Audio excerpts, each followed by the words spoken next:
കുട്ടികൾക്കും മുതിർന്നവർക്കും ഒരുപോലെ ഇഷ്ടപ്പെടുന്നതും കുറച്ച് ചേരുവകൾ മാത്രം ഉപയോഗിച്ചുണ്ടാക്കാൻ പറ്റുന്നതുമായ മാംഗോ പുഡിംഗാണ് നമ്മളിന്ന് ഉണ്ടാക്കുന്നത്. നമസ്കാരം. എല്ലാവർക്കും ഷൈനി വിഷനിലേക്ക് സ്വാഗതം. മാംഗോ പുഡിംഗ് ഉണ്ടാക്കാനായി ഒരു മാങ്ങയാണ് ഞാൻ എടുത്തിട്ടുള്ളത്. ഈ മാങ്ങയുടെ തൊലി കളഞ്ഞ് കഷ്ണങ്ങളാക്കി എടുക്കാം. മാംഗോ പുഡിംഗ് ഉണ്ടാക്കാനായി എടുക്കുന്ന മാങ്ങ നല്ല പഴുത്ത മാങ്ങയായിരിക്കണം. മാങ്ങ കട്ട് ചെയ്തതിന് ശേഷം മെഷർമെന്റ് കപ്പിന് ഒന്ന് അളന്ന് നോക്കാം. കട്ട് ചെയ്ത മാങ്ങ മെഷർമെന്റ് കപ്പിന് 1.5 കപ്പുണ്ട്. ഈ മാങ്ങ മിക്സിയുടെ ജാറിലിട്ട് മാംഗോ പ്യൂരിയാക്കി എടുക്കാം. ഇതിലേക്ക് 2 ടേബിൾ സ്പൂൺ പഞ്ചസാര ചേർക്കാം. നമ്മൾ എടുക്കുന്ന മാങ്ങയ്ക്ക് മധുരം കുറവാണെങ്കിൽ കുറച്ചുകൂടെ പഞ്ചസാര ഇട്ട് കൊടുക്കേണ്ടി വരും. ഇതോടൊപ്പം തന്നെ 1/4 കപ്പ് പാലൂടെ ഒഴിക്കാം. ഇതിലൊഴിക്കുന്ന പാല് തിളപ്പിച്ചാറിയ പാലായിരിക്കണം. മധുരത്തെ ബാലൻസ് ചെയ്യാനായിട്ട് ഒരു നുള്ള് ഉപ്പൂടെ ചേർക്കാം. എന്നിട്ട് അരച്ചെടുക്കാം. കഷ്ണങ്ങളൊന്നും ഇല്ലാത്ത പോലെ നന്നായിട്ട് അരച്ചെടുക്കാം. നാരുള്ള മാങ്ങയാണ് അരിപ്പ വെച്ച് അരിച്ചെടുക്കണം. ഇതിലങ്ങനെ നാരൊന്നുമില്ല, അതുകൊണ്ട് അരിക്കുന്നില്ല. അപ്പം മാങ്ങ നന്നായി അരഞ്ഞിട്ടുണ്ട്. ഇത് മാറ്റി വെക്കാം. പിന്നെ ഒരു ബൗളിലേക്ക് 2 ടേബിൾ സ്പൂൺ കോൺഫ്ലവർ എടുക്കാം. ഇതിലേക്ക് 2 ടേബിൾ സ്പൂൺ പാലൊഴിച്ച് കട്ടകളൊന്നും ഇല്ലാതെ നന്നായിട്ട് മിക്സ് ചെയ്ത് മാറ്റി വെക്കാം. ഇങ്ങനെയുള്ള കുറച്ച് കാര്യങ്ങൾ ഒരുക്കി വെച്ചതിന് ശേഷം വേണം മാംഗോ പ്യൂരി അടുപ്പത്ത് വെക്കാൻ. ഇപ്പോൾ കോൺഫ്ലവർ പാലിൽ നന്നായിട്ട് മിക്സ് ആയിട്ടുണ്ട്. അടുത്തതായി കാരമലൈസ് ഉണ്ടാക്കാൻ വേണ്ടി 1 ടേബിൾ സ്പൂൺ പഞ്ചസാരയും ഇതിലേക്ക് 3/4 ടേബിൾ സ്പൂൺ വെള്ളം കൂടി ഒഴിച്ച് മാറ്റി വെക്കാം.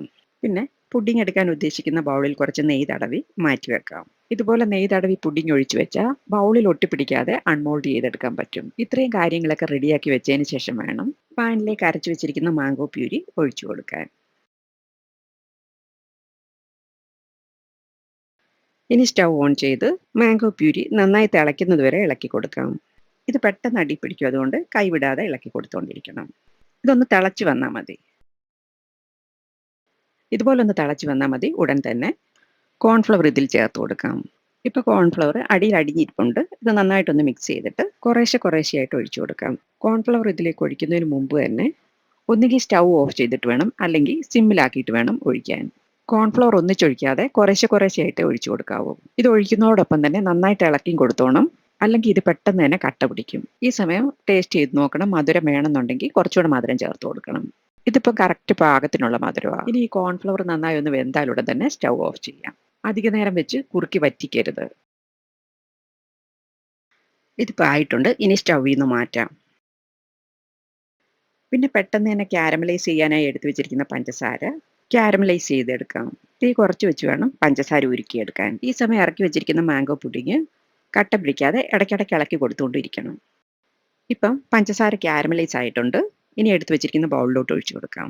ഉടൻ തന്നെ ഒന്ന് ചുറ്റിച്ചു കൊടുക്കാം. പെട്ടെന്ന് തന്നെ ഇത് കട്ട പിടിക്കും. പിന്നെ ഇതിന് മുകളിലൂടെ കുറച്ച് കുങ്കുമപ്പൂടെ വിതറി ഉണ്ടാക്കി വെച്ചിരിക്കുന്ന പുഡിങ് പെട്ടെന്ന് തന്നെ ഇതിലോട്ട് ഒഴിച്ചു കൊടുക്കാം. നമ്മൾ ഈ പഞ്ചസാര ഉരുക്കിയെടുക്കുന്ന അത്രയും സമയം പാനിൽ ഉണ്ടാക്കി വെച്ചിരിക്കുന്ന പുഡിങ് ഇടയ്ക്കിടയ്ക്ക് ഇളക്കി കൊടുത്തുകൊണ്ടേ ഇരിക്കണം, അല്ലെ ഇരുന്ന് കട്ട പിടിച്ചു പോകും. ഇതിപ്പോൾ ഞാൻ ഒരു മാങ്ങ വെച്ചിട്ടാണ് ഉണ്ടാക്കിയിരിക്കുന്നത്. നിങ്ങൾക്ക് കൂടുതൽ വേണമെന്നുണ്ടെങ്കിൽ അതനുസരിച്ച് ചേരുവകളൊക്കെ കൂട്ടിയെടുത്താൽ മതി. നന്നായി തണുത്തതിന് ശേഷം കവർ ചെയ്ത് ഫ്രിഡ്ജിൽ വെക്കാം.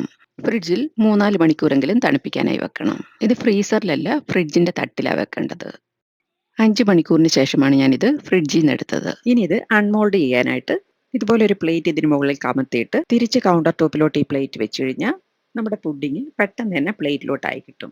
ഇനി ഇത് കട്ട് ചെയ്യാം. പിന്നെ ഇത് അധിക നേരം പുറത്ത് വെക്കാതെ ഈ തണുപ്പോട് കൂടി തന്നെ സെർവ് ചെയ്യാം. ഇത് കണ്ടില്ലേ, ചൈന ഗ്രാസും ജെലാറ്റിനും ഒന്നും ചേർക്കാതെ തന്നെ നമ്മുടെ പുഡിങ് അടിപൊളിയായി വന്നത്. അപ്പം നിങ്ങളും ഇതുപോലൊരു മാംഗോ പുഡിങ് ഈ മാമ്പഴക്കാലം തീരുന്നതിന് മുമ്പായി ഇന്ന് തന്നെ ഉണ്ടാക്കി നോക്കണം. പഞ്ചസാര ഇതുപോലെ കാരമലൈസ് ചെയ്തിട്ടില്ലെങ്കിലും അടിപൊളി ടേസ്റ്റ് തന്നെയാണ്. ഇതിനധികം മധുരമൊന്നുമില്ല, പാകത്തിനുള്ള മധുരം മാത്രമേ ഉള്ളൂ. വായിലിട്ടാൽ അലിഞ്ഞു പോകുന്ന ഒരു മാംഗോ പുഡിങ്ങാണിത്. അപ്പം നിങ്ങൾ ഈ വീഡിയോ ഷെയർ ചെയ്യാനും ലൈക്ക് ചെയ്യാനും കമൻറ്റ് ചെയ്യാനും ഒന്നും മറന്നു പോകണ്ട. താങ്ക്